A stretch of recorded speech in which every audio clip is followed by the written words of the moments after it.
sonido de letra O en inglés, parte número 7. Si ven una O y una A, se pronuncia como O, como la A es silenciosa de esta manera, y se pronuncia la O como una larga K.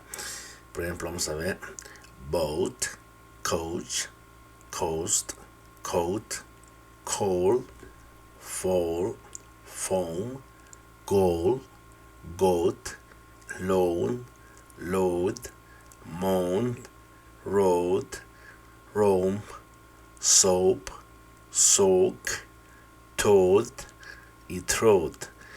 Solo estén seguros que pronuncien lo que es la última palabra, ¿no?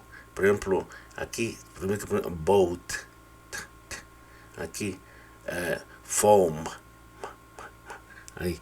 Entonces, si adelante, vayan al canal, es gratis, ahí están todos los sonidos de la letra O.